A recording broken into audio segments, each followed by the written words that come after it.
Hello and how you doing? And welcome back to Two Jagoffs. I am Austin Cairns, joined here with Lucas Kuhns. And welcome back to Two Jagoffs, and welcome to our NFL Week 15 predictions. Lucas, I can't believe the season is already almost over. Only a few weeks left to go, then we'll go into the playoffs. And of course, everybody's favorite, the most requested episode of the year, our Super Bowl special, which was chaotic as hell last year, but still was an amazing time. Of course, it was me, you, my dad, and Mr. Jack Dean. Before we start things off today, I actually have a message from my dad.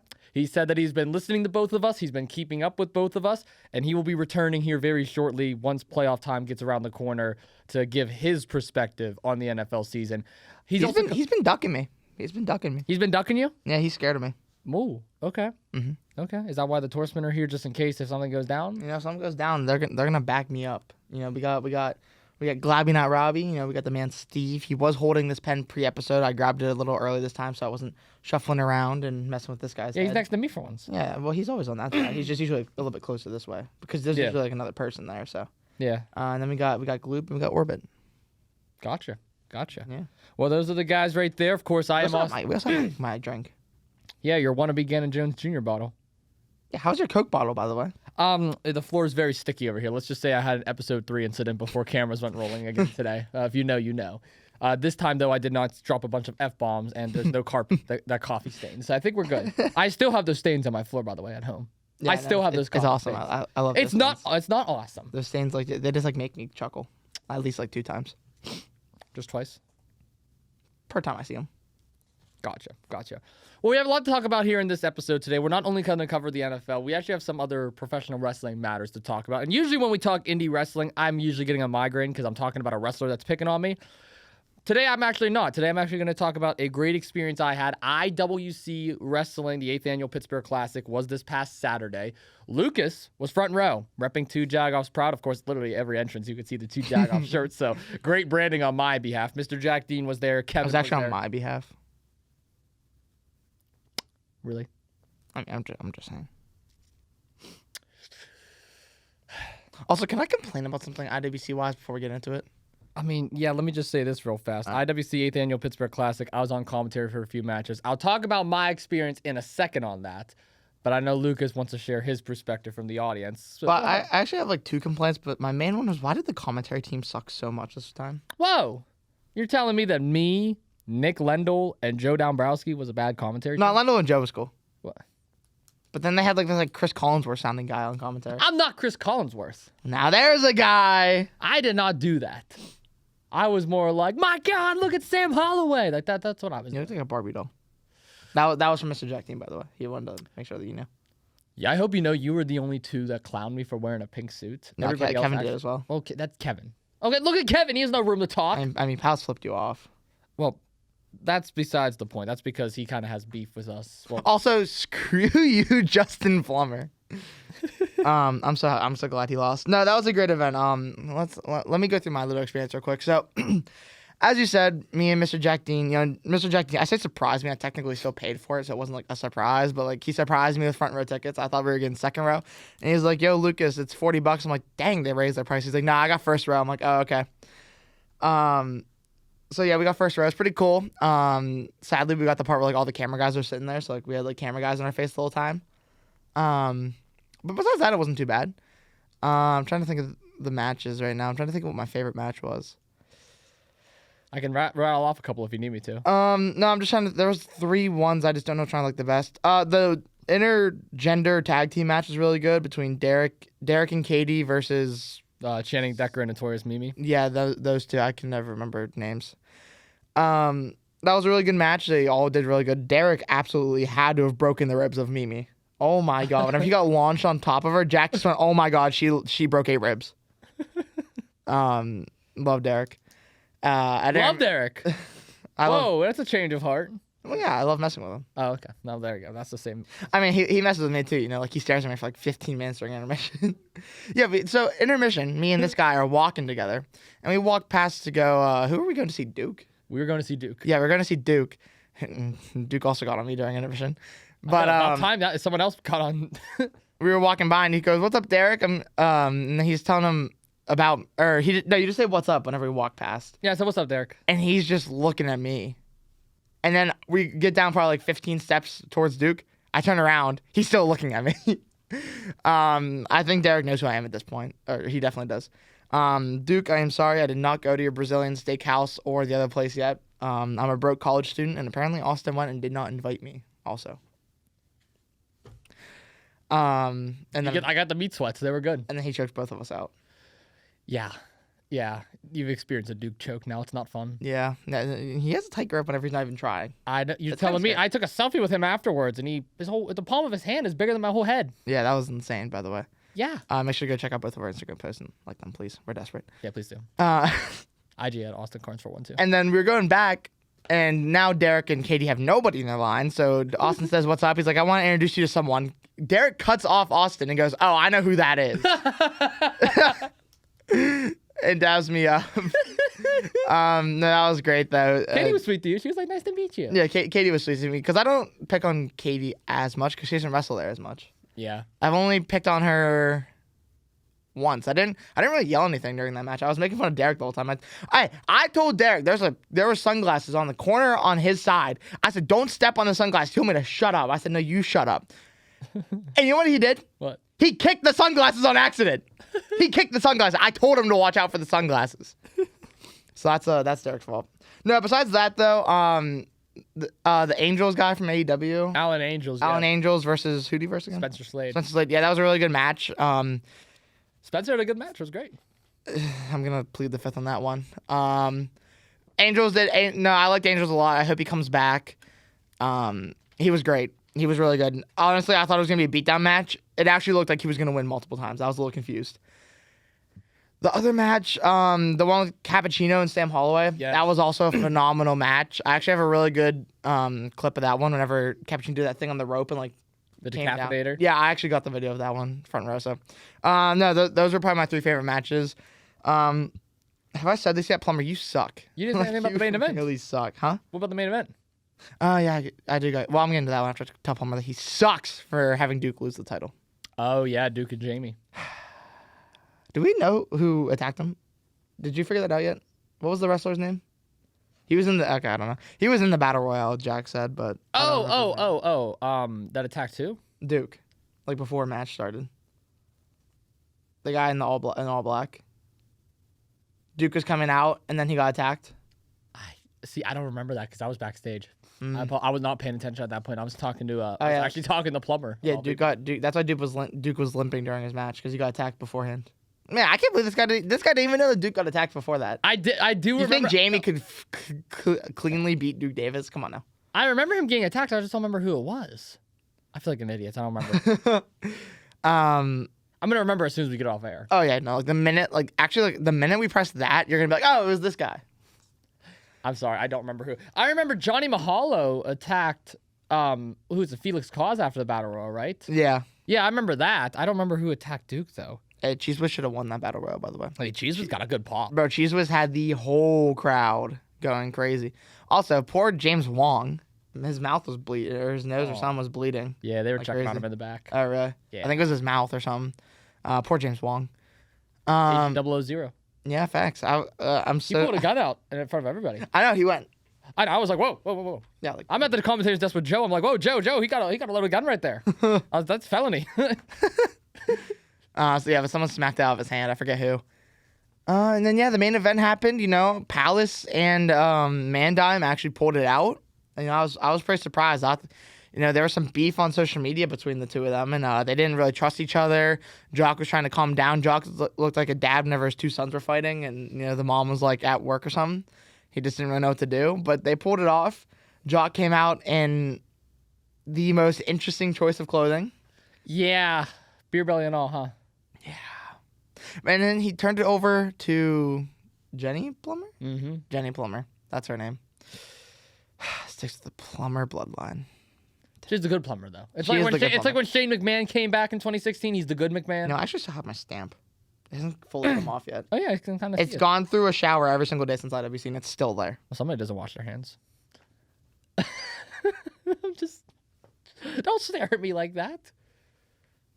What? Okay. Anyway, Get a load of this guy. the one thing that Lucas did forget to mention, my God, Palace shed a lot of blood. Yeah, I think he cut himself a little bit too much. He went deep. Even my mom afterwards, I called her, and she was like, "Is Palace okay?" I'm like, "What?" And I'm like, "Are you?" I was like, "You're not gonna ask if I'm okay?" And she's like, "No, you're fine. You're at the desk. Palace You're was at the bleeding." desk. I was like, "Ugh." She's like, "It's not 880. They're not picking on you." I was like, "Yeah." Facts. I was like, "Yeah, I guess you're right." Yeah, But he was like face into that ring for like a long time. I'm like, what's he? And then he came out bloody. I told Jack, I'm like, yeah, he just bladed himself. I'm like, yeah, I know how this works. I know how this works. I know how this works. Yeah, I think he went a little too deep. Are you? Yeah. Oh my God. He got some good Keller though. I will say he got some really good Keller. Also, to like the people that were booing Palace there, you guys suck too, by the way. Well, overall, I will say my IWC experience was a little different, obviously, because I was at the commentator's desk. Lucas, Jack, and Kevin were there, supportive front row, second row, general admission, whatever.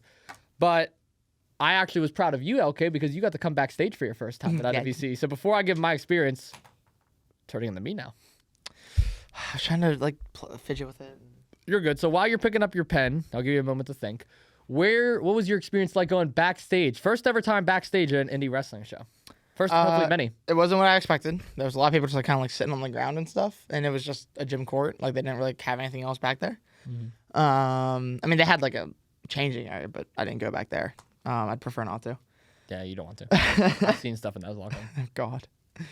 No, it was cool. I got to talk to Palace before the match. I got to talk to Wes Barkley after he won his championship, which that was another great match, by the way. I forgot about that one. Oh yeah, what did you think of talking to West? I feel that's a good experience to share. No, Wes was cool. You know, he was actually really supportive. You know, he liked what I was doing. I think he tried convincing me to come to IWC a little bit, while like Did it while like not exactly saying it. Did it work? I can't say that, or else they might try to loop me in. Ah, that's true. That's true. Advice from someone that is very close to me. Not in my heart, just actually close to me. I said not in my heart. Like we're just actually close. Oh, gotcha. Like there's only one table in between us. I know. 4 horsemen in between us. Four horsemen length. That's the new measuring system we're going based on.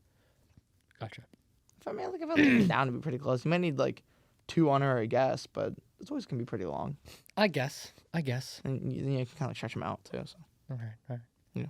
Well, I will say that Wes Barkley is amazing, and I think Wes may or may not want to run back an episode down the line. So now he did mention he wouldn't mind coming back on. Mm-hmm. But no, I was surprised that he actually, and I'm not saying this because like to disrespect you or anything. I was surprised. Me? No, I was surprised how well he knew who you were. Because at first, like whenever I introduced you to him, I just figured, oh, he was probably saw pictures online or whatnot. But he actually knew what you were doing and stuff, and he started asking you questions, giving you advice, asking what your age you are and stuff, like how you can be able to get your demo out there and like reels and stuff. Like, dude, love Wes Barkley to death. And love Wes. Heel Wes is much better face Wes is much better than heel Wes. For sure.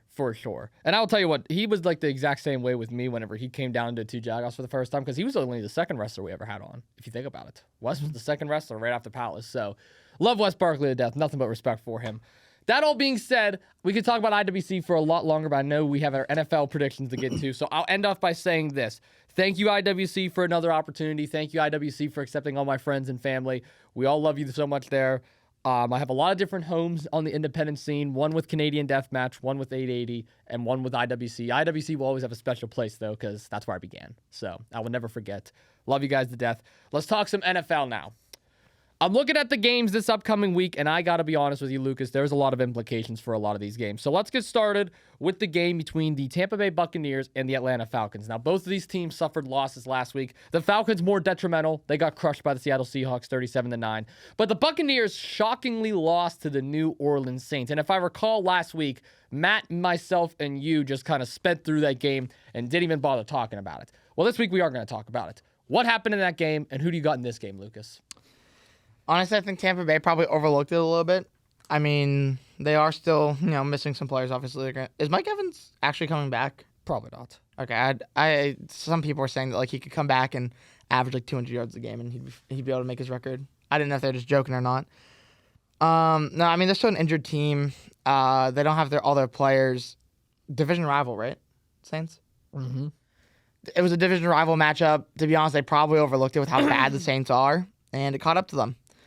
I still think Tampa Bay is the better team this week. If I picked Atlanta, Tampa Bay would win anyways, so I'm just going to go with my gut here. Pick Tampa Bay and hope that Baker Comeback Mayfield can, do a comeback. I fully agree with you, Lucas. I believe the Buccaneers overlooked the New Orleans Saints. I don't necessarily believe injury was a big part of it because Ibuka was healthy, Godwin was healthy, Bucky was healthy. I don't know why my throat is like this today. But they had a pretty stacked roster still. But let's be honest, it's the Saints. They were gonna win one of these games eventually. I don't think that's gonna happen again the rest of the season. They're definitely out of playoff contention, so there's no point in them even going forward and talking about them much beyond that. But the Atlanta curse is real. They did not look good at all against the Seattle Seahawks. Now again, this is the Seahawks we're talking about here, but with Kirk Cousins at quarterback, give me the Bucs. I'm so excited for this next game because I get to hit you with the "I told you so." You get to hit me with the "I told you so"? Yeah, look at the team on the left. All right, the Cleveland Browns and the Chicago Bears. Rant time. Kevin Stefanski, and I know where Lucas is going with this because we had this conversation on the phone already. Kevin Stefanski, I believe, is a great head coach. I believe if Kevin Stefanski leaves the Cleveland Browns, he would be a head coach elsewhere. I believe he should be number one on the New York Giants roster right now. I think him and Jackson Dart would be amazing because Jackson Dart actually reminds me a lot of a young Baker Mayfield. So I would love to see Kevin Stefanski go elsewhere and do that. But at the same time and in the same breath, it is clear as day that he hates Shedeur Sanders' guts. Told you so. Now, I'm not going to sit up here like Lucas and bash Shedeur Sanders. I'm actually going to give Shedeur some credit here. Shedeur looked amazing last week. Almost over 400 yards. He was balling. He made a few mistakes here and there. Almost led the game-winning drive. And again, it was the Tennessee Titans. So you're probably like, Austin, that's the worst team in football. How do you lose to the Tennessee Titans? Well, it's the Browns. The Browns are pretty bad too. What I'm looking at in this game is Myles Garrett going to finally reach the sack record? He's at 20 sacks right now. The record is 22.5, held by both Watt and Strahan. He very well could do that. But he's probably going against one of the best offensive lines he played all year, which is crazy, saying Chicago has a good O-line. They actually do. Caleb Williams makes some pretty dumb throws at times, too. So whenever he's trying to go and pressure Williams always gets rid of the ball somehow, some way. Even if it gets turned over, he still gets rid of it. So when I look at this game, I see a really good defensive line versus a really good offensive line. That's what makes this game so tricky. Yes, on paper, the Bears are so much better, but look what happened last week against the Green Bay Packers. They got exposed. In this game specifically, though, I'm going to go home field advantage here. I'm going to go with Chicago.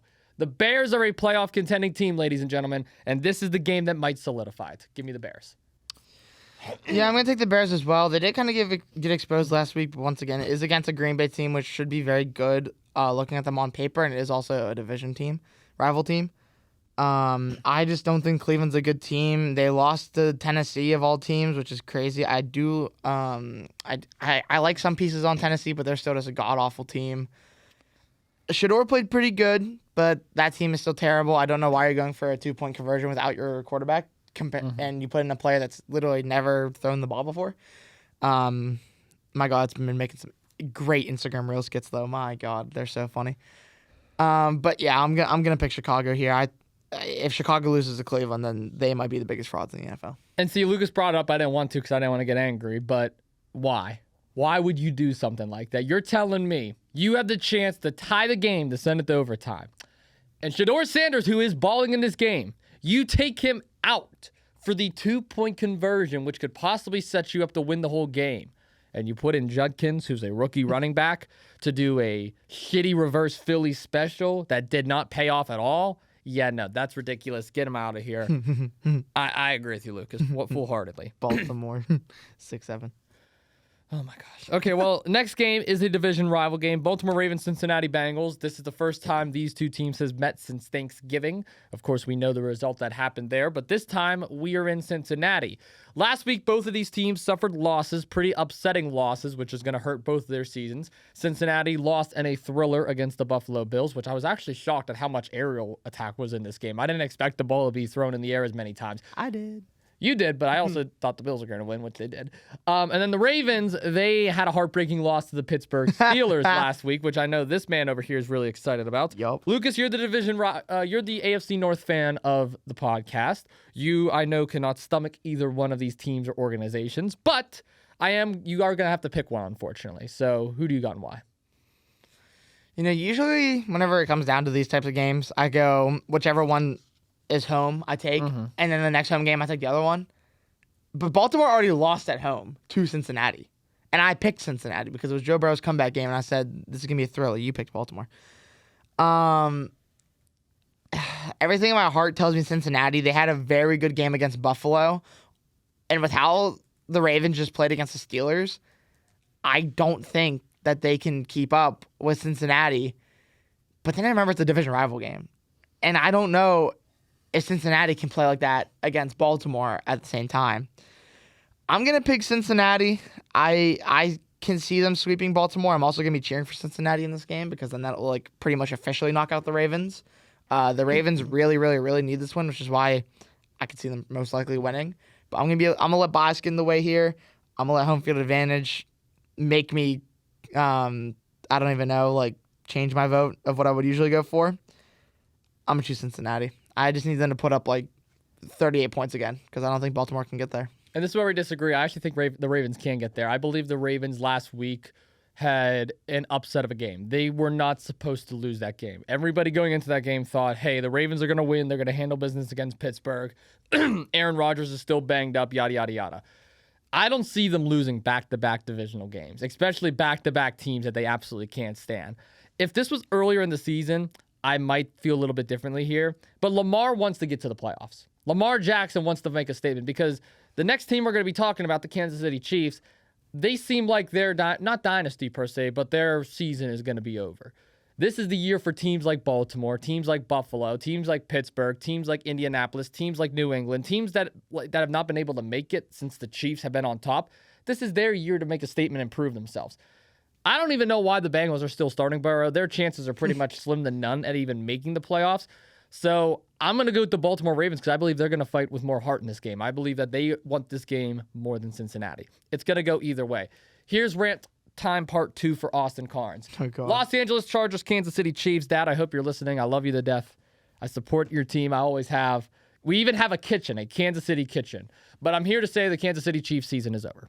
Wow. It's over. I believe the Kansas City Chiefs have the greatest quarterback of our generation on their team, Patrick Mahomes. Patrick Mahomes. Now there's a guy. Yeah, here's the guy. Patrick Mahomes is an incredible athlete. Patrick Mahomes across all 4 major sports is probably one of the most entertaining to watch. Obviously, you got the Crosbys and Ovechkins of the world in the National Hockey League. You got the Steph Currys and Lukas and LeBrons and Jokic's of the NBA's world. Of course, in the MLB, you got the Paul Skeens and the Shohei Ohtani's of the world. But in the NFL, when you think of star players that make moment after moment, the player that always comes to mind first is Patrick Mahomes. Obviously, there's others, but Mahomes has been the guy for years, and rightfully so. When I look at this team, though, and I see 3 interceptions last week, 3 interceptions. Now, for granted, the Houston defense is ranked number 1 according to 3 different stat readers per the NFL. And also one of them was Travis Kelce's fault. One of them was Travis Kelce's fault. That was terrible. But the Houston Texans are ranked as one of the best defenses. They're also trying to get back in playoff contention. So I was expecting a loss to the Houston Texans. That's who I predicted last week. Mm-hmm. They're going up against the team that set the tone for their whole season, the LA Chargers, a team that they lost to in the opening season coming off of their Super Bowl loss. I don't believe that's going to happen again, though. I'm going to pick the Chiefs in this game. But this is going to be a warning to all Kansas City Chiefs fans and to the Chiefs themselves.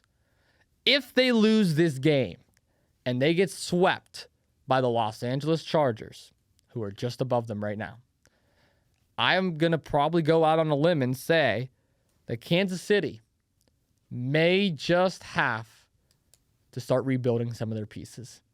By that, I mean not getting rid of their quarterback, not getting rid of their coach, not even getting rid of some of their coordinators, but getting rid of their inner core. Chris Jones, I know he just got paid, but for what? Travis Kelce, he got paid. For what? This offensive line got paid. For what? Running game, Pacheco, Hunt, for what? This team needs to start from scratch. If I'm the Kansas City Chiefs, end of the season, I'm in a room. Management, Andy Reid, Patrick Mahomes. Those are the leaders of this team. Sit at a table, have a couple drinks, and say, listen, how can we fix this team? Denver has gotten better than us. If the LA-Philly game proved anything on Monday Night Football, LA has now gotten better than us. If we keep things up, who knows where the Raiders will be in the next 5 years? I highly doubt it, but Terrible. Who knows? The Kansas City Chiefs need to fix this team. They are 6-7 right now, Lucas.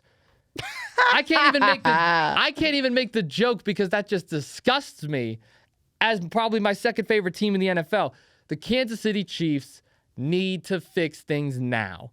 but I will not, even with 3 interceptions, blame Patrick Mahomes. Patrick Mahomes is not the root cause. I'm going with the Chiefs in this game just because this is my last hope for them. I'm putting one last chance in them. Arrowhead Stadium, 1 o'clock, Sunday, December 14th.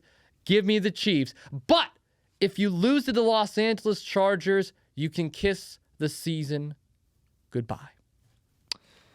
Call this the week of biasy for me because I want the Chargers to win so bad that I'm going to pick the Chargers again.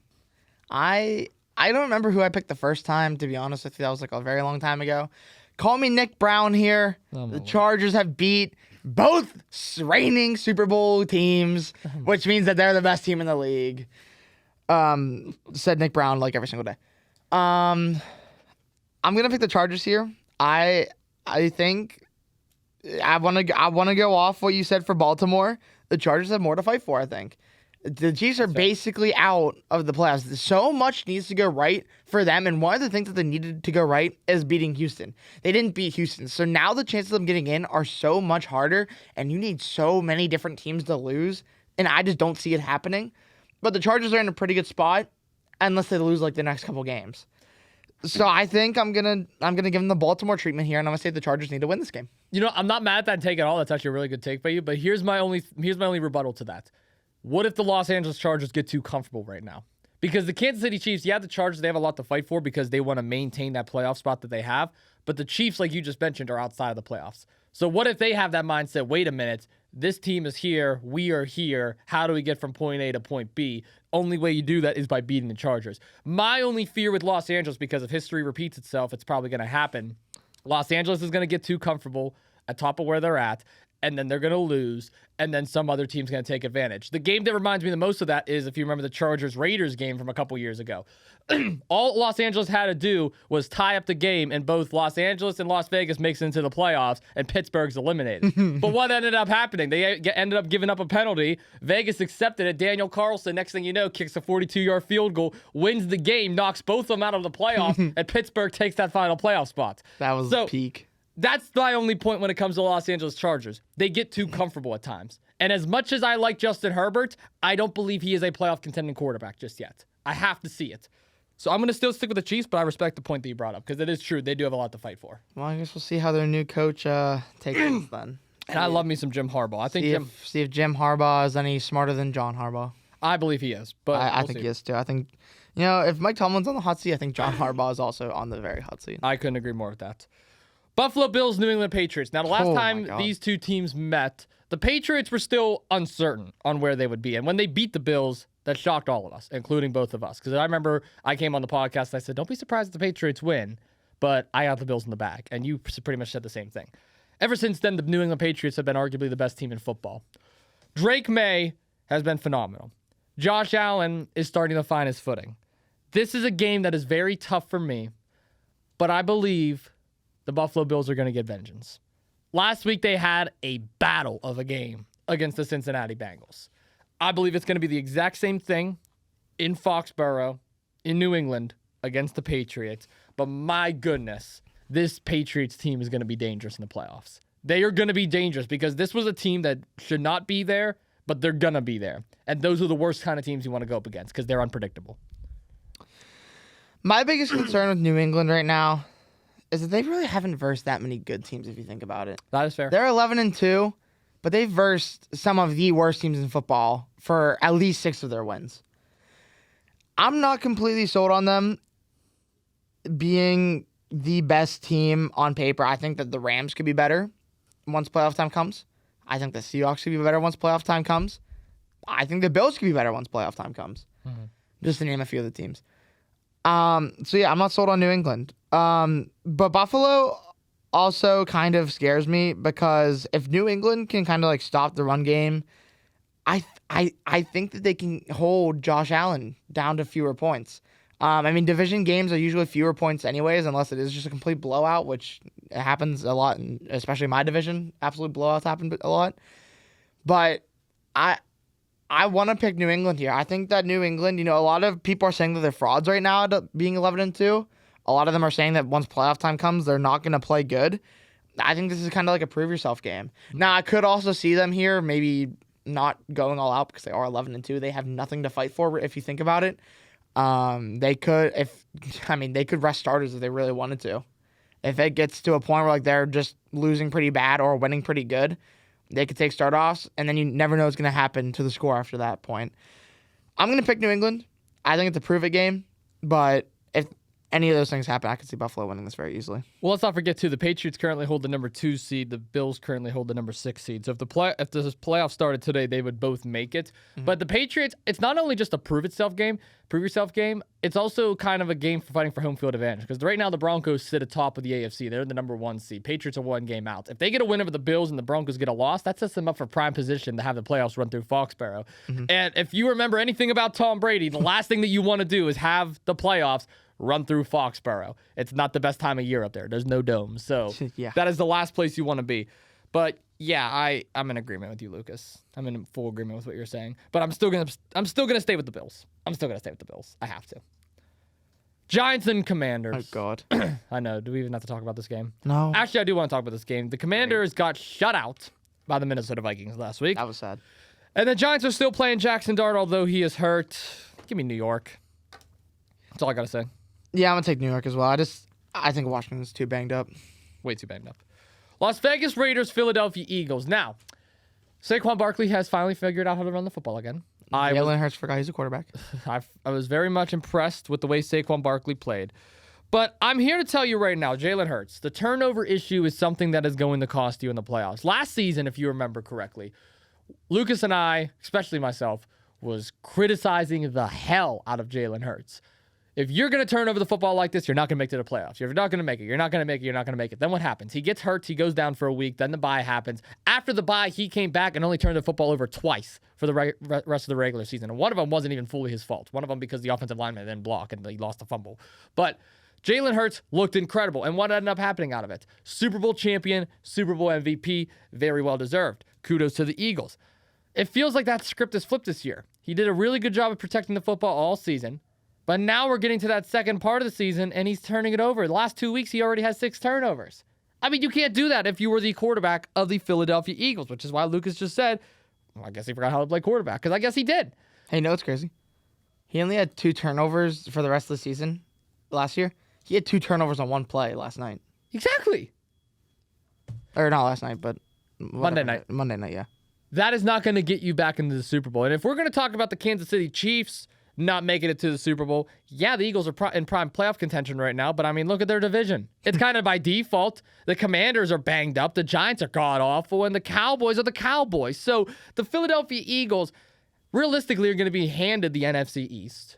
But even then, if they keep losing and the Cowboys keep winning, who knows? The Cowboys could even probably squeeze in there since they have that tie. So the Eagles right now need to win games. And I swear, if they lose to a Kenny Pickett Las Vegas Raiders, that right there puts the exclamation mark on the Eagles being a one-season wonder. They will not touch the Super Bowl again if they lose to the Las Vegas Raiders. You cannot lose to Kenny goddamn Pickett. Absolutely the hell not.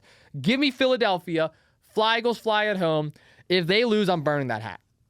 I'm burning it. You know, Jalen Hurts isn't as bad as everyone thinks he is. He is a top 32 quarterback in the league out of all starters. Were you sure about that? Top 33. Okay, I'm about to say over Kenny Pickett. I don't know. Yeah, you know, Kenny Pickett and maybe 31. Maybe 31. Geno Smith isn't that bad if you really think about it. Yes, he is. Yes, he is. Go ahead. No, I'm picking Philadelphia. If they lose this game, Jalen Hurts might be the worst quarterback of all time. He might be worse than J.J. McCarthy. Yeah. Or as he likes to call himself, 9. That's a whole. Be that as it may. Jacksonville Jaguars are hosting the New York Jets. Now, a lot of people would think this would just be a quick game to skip over. I actually don't want to. The Jaguars currently hold the number 3 seed in the AFC. They look great. They are currently leading this AFC South, which has been interesting this year. We thought this division would be a runaway for, I don't know, maybe the Texans. Then the Texans looked bad in the beginning of the season. Stroud went down. Then we thought, this is going to be the Colts. Colts are looking great. Now Jones goes down. Now the Jaguars are currently sitting atop this division. So right now, realistically, this is a 3-team battle for the AFC South. You got the Jaguars, you got the Colts, and of course you got the Texans. This might be one of the most interesting divisions because Jacksonville might be the wild card team here in this case scenario. Liam Cohen, in my opinion, is the second best head coaching signing from this past offseason. Number one got to be Ben Johnson with the Bears. But Liam Cohen has done such a great job at changing the culture in Jacksonville and has made Trevor Lawrence much more confident with himself. Every game that I see the Jacksonville Jaguars play, Trevor Lawrence looks good. And last week, although there was injury to Daniel Jones, torn Achilles, for which him nothing but the best he's done for the whole year, Jacksonville pulled out the win against the Colts. That was their biggest win of the season, 36-19. Now they're going up against a team in the New York Jets who could very well play spoiler. Tyrod Taylor is known for playing spoiler, whether it was with his time with the Chargers, with the Browns, with the Bills. Tyrod Taylor is a quarterback that can play spoiler. The Jets are bad, but that doesn't mean they can't win. So Jacksonville got to stay on their toes. They could very well overlook this game, but I don't believe they're going to do so. I believe Liam Cohen realizes the situation. Hey, we are the number 3 seed right now in the playoffs. The only 2 teams above us are pretty much new teams to this playoff scenario. We are the most experienced. We've had guys that's been in the playoffs before. We've had Trevor Lawrence. We've had Travis Etienne. We've had Josh Hines-Alexander. We've had Trayvon Walker. These are guys that have been in the playoffs before, and I believe they will be just fine once they make it. I'm going Jacksonville. Yeah, I'm picking Jacksonville as well. I don't really have a rant for you, dude. For anyone to hear. Oh, okay. Lame. Hey, look, it's the oldest NFL team to not have a Super Bowl. I hate you. Houston Texans and the Arizona Cardinals. I kind of can't believe I'm about to say this, but I kind of want us to bench Jacoby Brissett for a game. Not because he's playing bad, but I realized something yesterday. Do you know who the backup quarterback is to Jacoby Brissett right now since Murray's done for the year? Keaton Slovis, who used to play at Pitt. And I'm not going to lie, I don't like Slovis at all. Slovis has gave me a heart attack on multiple occasions. So you want the Houston defense to crush them? But I kind of want to see him play as a Cardinal just because I think that would be funny. We're playing for nothing. And again, that would be a guaranteed loss. I'd be happy with it. Can you imagine if Slovis would upset the Houston Texans? If Slovis upset the Houston Texans after all the years of torture that he caused me at Pitt, I would probably cry. But, I mean, this is the easiest game of the week. I'm going with the Houston Texans. If Stroud can play conservative football and protect it, the Texans are going to be just fine. But, I mean, at the end of the day, the Houston Texans are led by this defense. They are led by Danielle Hunter, and they are led by Will Anderson. Right now, they sit at the 7th seed. They're in playoff contention if the season ends. But again, Pittsburgh isn't too far behind. Kansas City isn't too far behind. Miami now, who's on a winning streak, isn't so far behind. Who would have thought? I got to go with Houston still. I don't see them losing. Yeah, I'm picking Houston. That defense is incredible. Oh, my God. Who would have thought? Did you see that Bills game where, like, they were all over Josh Allen? My God. Yeah, give me Houston. All right, next game. Green Bay Packers, Denver Broncos. This might be my game of the week. I am very excited for this game because Jordan Love, say what you want about him, has been one of the best regular season quarterbacks this year. I don't think he's quite MVP level right now, but Jordan Love has been great the last 7 games. What? Nothing. I just always defend him, and you always get on me for defending him. I know, and I'm giving him credit where credit is due. Now, when that comes to the playoffs, is that going to last? That is where I have my question marks. Bo Nix and the Denver Broncos. Again, amazing defense. The offense knows how to put together a comeback, but that's pretty much how they win all their games. They're all via comebacks, which, again, come playoff time, that's not going to suit you well. This is a game where the Broncos need to get up, and they need to get up early. But I'm actually going to surprise some people. I'm going to go with Green Bay here. Now that Christian Watson is back, I believe he is the game changer for this Packers offense. When he is out on the field, Jordan Love is much more confident because he has yet another weapon to throw to. So with Watson being healthy, that's the ceiling factor for me. I got Green Bay. Yeah, I picked New England, and the reason I picked New England is because Green Bay is going to win this game, and Denver's going to get that loss to give New England that Foxborough love. Get it, Jordan Love, Foxborough Okay. love. Yeah, you like it. No, I'm going to pick Green Bay as well. I don't think that Denver can do the little comeback shenanigans this game. So unless they hold a lead the whole game, I think Green Bay's just the better team here. And now let's get into the actual game of the week. I was going to say this was game of the week, but I thought about it. I believe Denver and Green Bay is going to be more down to the wire because I actually don't see this game being close. I think this will be fun. Well, I'll let you lead it off because I actually have an interesting take on this. Los Angeles Rams, Detroit Lions. Alrighty.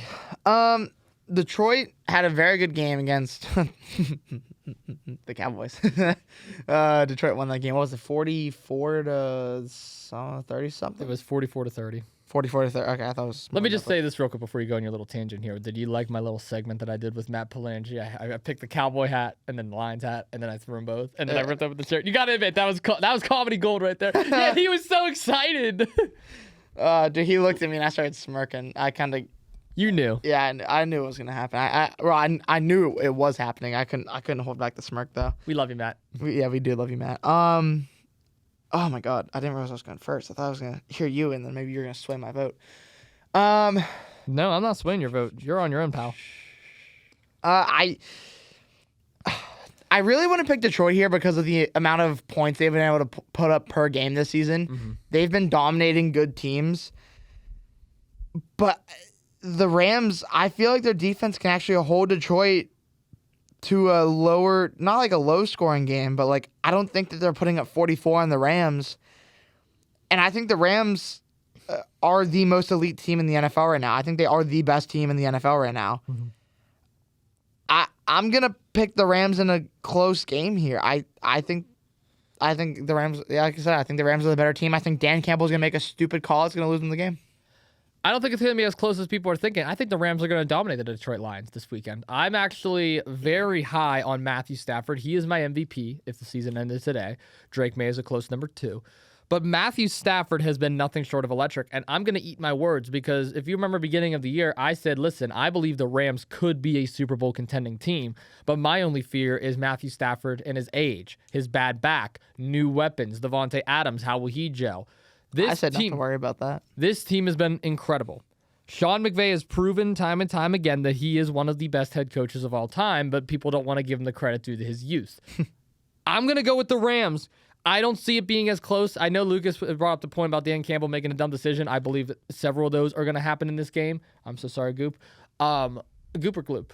Goop. Goop, got you.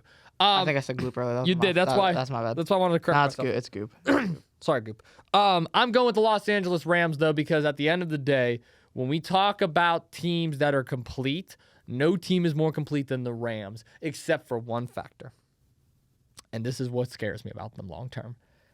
They cannot stop the run. Every team that has played the Rams this year can run on them effectively. Even the Cardinals last week on a third-string running back. And as much as I trash my own team, and as much as I know they are bad, if you are giving up that many yards and that many missed tackles against a team that don't even have their 2 starting running backs, that is a recipe for disaster. You need to be able to stop the run because all these teams that we talked about earlier and the teams we're going to be talking about in the next few games, they have good defenses. Defenses win you championships. The Rams have half a good defense. They are very good at pass protection, but when it comes down to stopping the run, they are not as efficient. That worries me. But I'm still going to go with the Rams. And guess who can run the football? The Lions. So, we'll see. We'll see. 6-7. I'm not doing 6-7. Okay. Carolina Panthers, New Orleans Saints. Now, although the Saints did beat the Buccaneers last week, They're still trash. they are still trash. The Carolina Panthers, I am very high on Bryce Young. I believe he is a good quarterback, but at the end of the day, as of right now, the Panthers are sitting outside of the playoffs, so they are not even a playoff contending team. I believe they'll get the division win here, though, on the road. I don't see why they would lose. Yeah, I'm picking Carolina. Yeah, enough said. Tennessee Titans. They have 2 wins. They do have 2 wins. Tennessee Cam Titans. Ward. San Francisco 49ers. I actually really like what the Niners have been doing this year. I've been a big fan. Obviously, they're going to be coming off of a bye, but I've been a big fan of what they have done this year because they have been able to win with 2 different quarterbacks. Brock Purdy has looked good, and Mac Jones has both looked good in several different games this year. So even if they have disastrous when it comes time, even if a disaster happens come to playoff times, I still believe they'll be fine.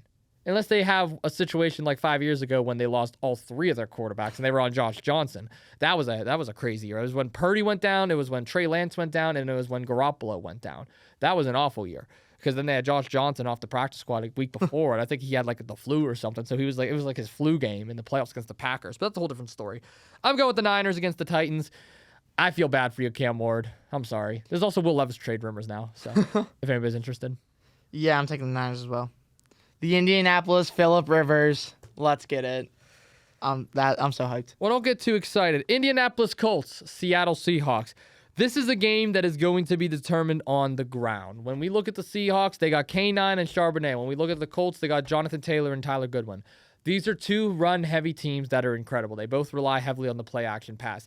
Sam Darnold has been the most winniest quarterback over the last 2 years. If you look at every regular season win and you take every starting quarterback, Patrick Mahomes, Josh Allen, Jalen Hurts, Sam Darnold, Baker Mayfield, Kirk Cousins, Daniel Jones, if you grab every single quarterback and you put them into a blender and you take each individual stat of wins, Sam Darnold has the most wins out of every single one of them. Sam Darnold is the most winniest quarterback. Again, though, playoff time, we'll have to wait and see.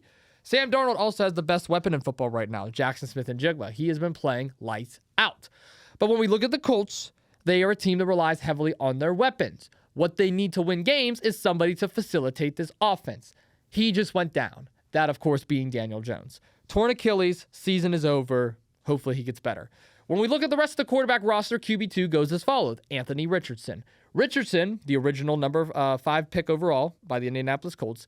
Number 3 overall pick.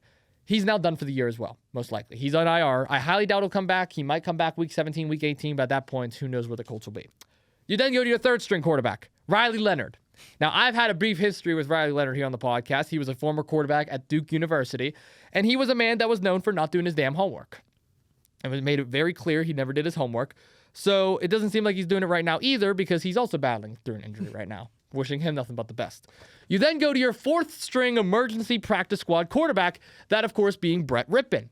Brett Rippon has not seen an NFL field in 2.5 years. Do we really believe that he would be the starting quarterback? The Colts feel otherwise. So what does Indianapolis do? Shane Steichen, who is 42 years of age, makes the call to a player that has been retired since 2020, who is 44 years old. So yes, the quarterback is going to be older than the head coach here. A man by the name of Philip Rivers. Now, I never really had the chance to talk about Philip Rivers on this podcast because Rivers actually retired before we even started to Jagoffs. So a lot of people are wondering, Austin, do you like Philip Rivers? Do you not like Philip Rivers? Do you believe he's a good quarterback? Do you believe he's a bad quarterback? Overrated? Hall of Famer? What is your opinion? The short and sweet answer is this. Philip Rivers is Baker Mayfield before Baker Mayfield was Baker Mayfield. That is my opinion on him. He is the epitome of a bad-ass quarterback. This is a man that will trash talk every single defense that he sees in sight. NFL's playing all the old clips of him online talking trash on defenses. They had a whole entire YouTube highlight reel of it. There's like a 13-minute video that was made like 9 years ago. I highly recommend everyone go watch it. It's hilarious. Philip Rivers is one of the best quarterbacks to never win a Super Bowl. Philip Rivers is one of the best quarterbacks that has an awful playoff resume. Philip Rivers is unfortunately not going to lead this Colts team anywhere, though.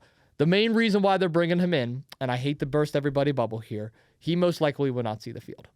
I know everybody is saying, oh, Philip Rivers is going to take this team to the Super Bowl. Philip Rivers is simply coming here to mentor Riley Leonard. The hope is that Riley Leonard is going to play in this game. That is the hope. Philip Rivers will be the backup. Philip Rivers is here to mentor the young kid and see what they have. If all goes the worst and they need a guy, they are going to put him in. But this is where it bothers me so much when it comes to the Colts. Why are you not trading for a Joe Flacco or a Gardner Minshew? Obviously, I know the trade deadline has passed, but you can still do in-season trades. You can still release a player and respectfully sign them and then pay your waivers afterwards. Why is Joe Flacco and Gardner Minshew, two quarterbacks who once was a part of this team, not signed? Hell, I'd even call the Cardinals about Jacoby Brissett. 3 quarterbacks that once was in this Colts system.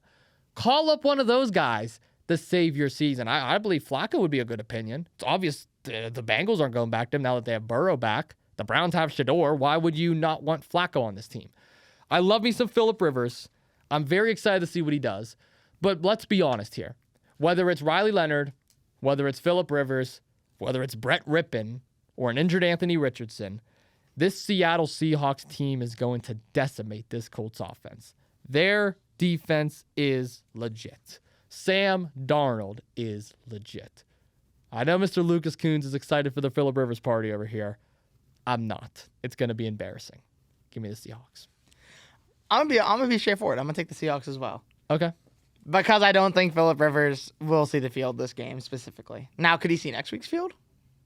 I think he could.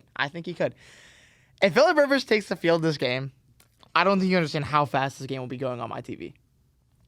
I would say the greatest quarterback to never win a Super Bowl, in my opinion. Hall of Fame player, by the way. To anyone that says he's not, you suck. Your opinion is irrelevant. I like me some Philip Rivers. And if Philip Rivers plays this game, I would be so excited to watch Philip Rivers football in the Big 2-5. But I don't think he's going to see, I agree. I don't think he's going to see the field. I think it's probably going to be Leonard this game. But I could honestly see him playing next week. I could honestly see it if Leonard's bad. Give me Seattle, but I am so excited for Phillip Rivers. I mean, I am too. It just sucks because a literal grandfather is going to be playing football. And Hey, does he have like 10 kids? Like, I think 11. I think he's 11 kids. He does not know how to use rubber. But I'm just kidding. I love you, Phillip Rivers. The Colts aren't even in the playoffs though right now. I mean, I hope you know that. Texans are the 7th seed, Jaguars are the 3rd seed. So this is actually a must-win game for the Colts. So the Colts very well could win this game. And then, I mean, in all honesty, whether it's Rivers or Leonard, all you really have to do is just hand the ball off to Taylor 28 times a game. That's all you really got to do. And then set up play action. And Rivers is known for play action. Leonard, I mean, that's pretty much all they ran at Duke. So as long as he doesn't make any dumb throws and he does his homework, he'll be fine. But I don't know, man. This is going to be a good game. This game will certainly be on my TV at 425. Which is going to suck, though, because the Rams game is also on and the Broncos game, but I kind of want to see this one, too. So, a lot of good 425 games this week. But that's not the only games that's going to be played on Sunday. We have a Sunday night football matchup between the Minnesota Vikings and the Dallas Cowboys. Both teams had interesting weeks last week. The Cowboys, of course, lost on Thursday night to the Lions. The Vikings, who got shut out 2 weeks ago, performed their own shutout against the Washington Commanders. You got the Vikings hat over there, Lucas. You putting that on? You repping the Vikings this week, or are you going Cowboys? I'm going Cowboys. Listen, that blowout was a fluke. Washington's just so banged up right now. I genuinely don't see a world where Dallas loses this game to Minnesota. And if they do, they're a round one exit to Green Bay, let's be honest. I mean, come on now. If you guys lose to Minnesota, if you guys lose to 9 of all people, my God, I just think Dallas is the better team all around. This game is tough for me. This defense with Minnesota is legit. J.J. McCarthy had the best game of his career last week, but against the Commanders, so you can only really say so much. Very short career, too. Very short career. I got to go Dallas. It breaks my heart to pick the Dallas Cowboys because I know I'm not going to hear the end of it from our fellow Cowboy friends that are here at Point Park University. But Dak Prescott is a great quarterback. George Pickens has been playing great. The defense doesn't look too bad. But that game last week against Detroit was everything I expected it to be. They were going to score a lot of points, but they were going to get outscored because the lines are much better. They pretty much did exactly what we said they were going to do. I'm not going to go on a whole tangent. I'm not going to put on the Vikings hat and rip off my Bailey shirt and reveal something underneath. No, we're going to stay with the flow here. I got the Cowboys on Sunday night. You're welcome, Nick Brown. Prime time. Monday Night Football is where we go to end things off, and I got to be honest with you, I'm glad this is the final game of the week. No more buys for the rest of the season. We've got the Miami Dolphins, who have put together a bit of a winning streak after defeating the New York Jets. They are taking on the Pittsburgh Steelers, who just beat division rival, the Baltimore Ravens. Now, Lucas, you're going to set the tone for us here. You are the Steelers fan, of course, of the podcast, even though you're wearing a Penguins hat. Tell me what team you're going to pick here. Do you got Miami, who's been looking really good, or Pittsburgh? I'm going to pick my team. I'm going to pick Pittsburgh. Look, this is basically a must-win game from us. There's about probably like a 70% chance Baltimore is winning their game. I know I picked Cincinnati, but Baltimore has a very good chance to not get swept by Cincinnati. Pittsburgh is nowhere near guaranteed a playoff spot. They're first in the division right now by 1 game, right? Mm-hmm. Yeah, 1 game. Nothing. And look, if we don't win the division, we don't make the playoffs. There's teams that just have records too high for us to get to right now. We're not going to win the rest of our games this season. We have a guaranteed loss coming up here pretty soon. We have a lot of close games. We got some division games left still. So we need to hold this. We need this win. We need to hold this division down. Our biggest problem right now is the O-line is falling apart right now. We lost Broderick Jones, who's having his masterclass season right now. Please, for the love of God, pick up his 5th-year option. But we lost him. That left side is terrible. It is so unguarded. And we had a player come in last week who has never seen the field before. And immediately, the Ravens are going to blitz that side. We identified the blitz. Mm-hmm. And we were able to stop it and actually get some yards off that play, I think. But it's bad. I mean, teams are starting to figure out that line is so injured. And if they hit Rodgers enough, it's going to get scary out there. And we might have another Mason Rudolph game if he takes too many bumps. I'm not sold on Miami. I mean, they have a good winning streak coming out here. I just, if Tyreek Hill was on this team right now, I'd probably say, honestly, we're going to lose with how bad our secondaries can be. But I'm going to trust in the secondary. I'm going to trust in James Pierre, who's the god of the Steelers, apparently. I'm going to trust in DK Metcalf, because whenever he actually gets the ball, he actually gets yards. Who would have thought? Did you know if you catch the ball in football, you get yards? Who would have thought? Apparently, Arthur Smith just figured that out. No Darnell Washington, which is going to honestly cripple us. Still no Broderick Jones. I think Derek Carmen's coming back because our run defense without him is god-awful. Big boy Ben no care. I saw him go down last week. I think he's questionable. I think he should be back, but I'm not 100% sure. I think without Derek Harmon, our average run yards against us goes up by almost 100. Mm-hmm. I think it goes up by like 80 yards per game if we don't have him in. So I'm hoping he comes back. I'm hoping our secondary looks good. I think Duggar's still going to be out, which sucks because Duggar's actually playing really good for us. I think we have another guy that went down last game with a concussion who's also still going to be out. I can't remember who though. But we have a lot of question marks on our team right now because of injuries. But this is a must-win game for us. I'll leave it here. The Pittsburgh Steelers have been impressive. They currently hold the 4th seed if the playoffs ended right now. They lead the AFC North. Baltimore obviously are currently out of the playoff bracket since they lost last week. As much as it's nice to see the Dolphins put together a winning streak, as cool as it is to see Tua play good football, I mean, let's be honest, the Dolphins are relying heavily on their run game right now. Jalen Wright looked great last week. He had 104 rushing yards on the ground for the Dolphins, so he was definitely a star of the show. But this Pittsburgh team is different to me. They're not as good as I think they can be. This defense, in my opinion, is still very overrated. They are the most paid defense in football and still one of the worst. Aaron Rodgers, although he is playing through injuries right now, he still has been not looking too bad. But DK Metcalf is your only star receiver you're really throwing the football to, and I was impressed to see them get him involved early against the Ravens last week. That's what you need to do. You need to throw him in those one-on-one matchups downfield. That's how you get the score. Mm-hmm. But if you don't have a support system and a supporting cast around DK Metcalf, teams are going to figure that out. Teams are going to be able to easily cover that. And, I mean, let's not forget there's a certain somebody who's actually not playing too bad ever since being traded back to the Miami Dolphins. I'm not going to name names. I think we both have an idea of who I'm talking about here. But the Dolphins definitely have experience over the Steelers. Now, do I believe the Dolphins are going to continue this winning streak against Pittsburgh? I do not. I believe that winning streak is going to end. I believe the Pittsburgh Steelers, since they are home, it's Monday Night Football. They have a very rich history on beating the Miami Dolphins on Monday Night Football. I'm pretty sure over the last 9 years, I think they're 8-1 against the Dolphins. I could be wrong on that. It's either 7-1 or 8-1. I read a stat earlier. The Dolphins do not beat the Steelers on Monday Night Football specifically, no matter who it is. Even a couple years ago when they looked great with Ryan Fitzpatrick, the Dolphins still found a way to lose. So with Tyreek Hill still being out, with the Pittsburgh Steelers dealing with their own injuries that Lucas pointed out with, I'm still going to rock with the Pittsburgh Steelers. You know, it'd be a really fun, halftime little, show to put on. What? So you keep both starting quarterbacks on the field. You keep out Aaron Rodgers and you keep out Tua. And then, instead of having two receivers go out, you have Minkah Fitzpatrick and Jalen Ramsey. And they do a one-on-one with your quarterback. That'd be such a fun halftime show. Can you imagine the shit-talking that'd be going down? That'd be great. That would be, the best thing of all time. The only thing, it sucked is two of my throw 5 yards under, but I'm just saying. Tua turned the ball over. Only had 120 yards last week, but that's besides the point. Anyway, though, that is all of our NFL Week 15 predictions. What an episode that we had here today. I do want to ask a couple of things before we wrap things up, and then I'll bounce it over to you, Lucas. We do have a brand new episode that came out this past Sunday. It was another crossover episode. Steel City Commuters, 2 Jagoffs. My guy Nicholas Brown returned. We interviewed Ted Black. And now something, I don't know if you actually recognize this or not, Lucas. In that episode, Ted Black, we obviously asked the favorite food question. It's a question that you've asked dozens of guests. It's a question that I've asked every guest. And that's one of our favorite questions asked on 2 Jagoffs, just because we're foodies. We're fat asses, respectively. We like to eat, okay? We love to eat.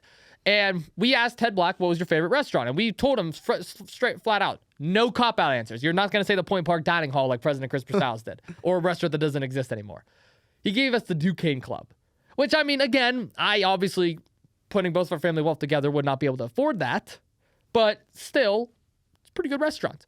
Pretty good place. And in the episode, he goes, yeah, by the way, Austin and Nick, I'm going to formally invite the two of you to the Duquesne Club. And we laughed about it. We're like, okay, yeah, cool. We're going to Duquesne Club. Next thing you know, 2 days later, his secretary sends us 3 possible dates, 3 Jagoffs lunch at the Duquesne Club. So next thing you know, last Thursday, Nick and I are in suits, and we go down to Duquesne Club. Best steak I've ever had. My God, that steak was so good. Such a good steak. We had soup. He had octopus, which I'll be honest, Ted, if you're listening, that looked nasty. I can't do things with tentacles and shit in there. No, I can't do that. The pasta part looked good. But Ted Black was an amazing guest. I think he set a new tone now and a new precedent for future guests that if you're going to reveal your favorite restaurant, you may just have to treat us to that lunch. I mean, if he's bringing us to a place that costs $20,000 a year to even be there, I think it's only fair if somebody says McDonald's or whatever. So who knows? Maybe Duke Davis could treat you to the Brazilian steakhouse since your ass didn't go like he told you to. And you didn't invite me. Listen, just because I didn't invite you doesn't mean you can't show up. You got me on I light. didn't know you were going there. You got me on light 360. Just look at me where I'm at. I'm not Nick Brown. I don't look 24/7. Yeah, you do. God, that guy knows where I am more than I know where I am. Honestly, same. I call you. I'm like, hey, where are you at? And you're like, you look, I'm like, And then you do the same thing. I'm like, yeah, I don't care. We both say it, but neither of us do it. Yeah, neither of us do it. No, not at all. But I will say this, the end of the year, we are going to have, I think, a pro wrestler on every single week for the rest of the year, which I am very excited about. This upcoming Sunday is the one I will announce. We talked about it on Instagram a little bit this week. Brandon St. James, Satan's favorite saint. He will be joining us on 2 Jagoffs. One of my personal favorites. The following week, we'll have another wrestling interview, and then, of course, we'll have a couple more to close off the year.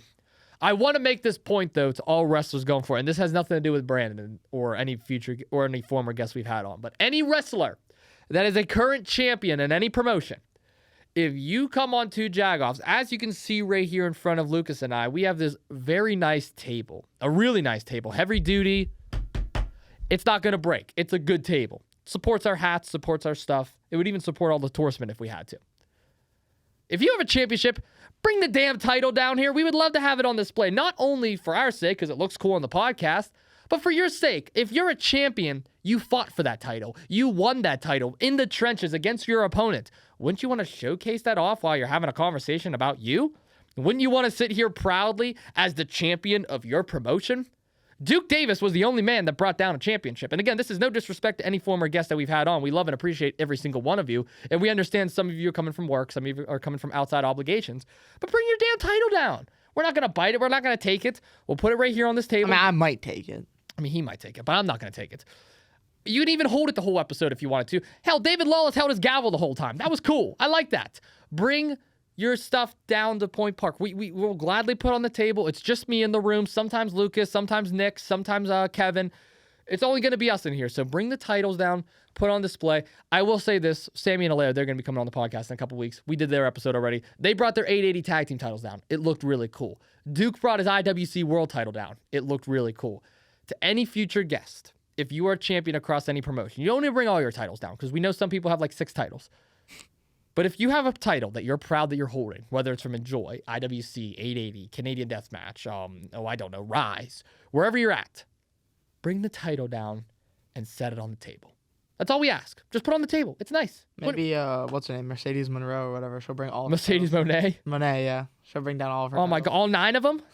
Well, I don't think we have room for 9 titles on You'll be the table. nailing them to the wall. Put them in the wall in the background. I might have to clear my table just to make room for it. Good God. I'll have to hold one. I don't think you would let me hold one. Probably not. Probably not. Sorry. Probably not. Damn. You're not special enough. Shut up. But yeah, Brandon St. James comes out this Sunday. Steel City Commuters, Nick and I were on Zoom this week. That is out right now on all platforms. Of course, Lucas and I just did our NFL Week 15 predictions. I believe this was a great episode. I had a lot of fun. Of course, this is our finals week. We're getting through it. We'll still be down here throughout the winter, banging out some content for you guys. We got a lot of great stuff looking ahead. So thank you all so much for tuning in. Lucas, I'm going to pass this over to you for the final words of the episode. What an episode we had, my man. Do you got anything final that you would like to say for our amazing listeners? The Jagoff Mafia, as you titled it. Wait, so we're not doing a Lucas Carries in this episode? Lucas, I don't know how many times I have to tell you, dude, we're not doing Lucas Carries. I mean, we have our NFL episodes right now. We have our interviews every Sunday. I just told you we have a wrestler coming on every single week. So, But I thought, because I didn't get to do the intro, you're going to let me, do it at the end instead. Lucas Carries at the end of it? listen, off record, dude. Listen. We're not doing Lucas Carries. Okay? We're live right now. We could talk about this off camera. I don't want to do this in front of the tour spin in front of the listeners. Lucas Carries, we'll bring it back in January. I promise you. January, we will have Lucas Carries Well, back. then I don't want to be here anymore until January. Okay. I don't want to be here. Fine. Then don't be here then. You don't be Okay. I apologize, ladies and gentlemen, that you had to hear that. I don't know what Lucas Kuhns is on right now. But anyway, don't forget, Brandon St. James comes out this Sunday on all platforms. I'm Austin Cairns. That was Lucas Kuhns. Hopefully he's going to be back next week. I'm going to need his help. And we'll see you all in the next one. Peace. Peace.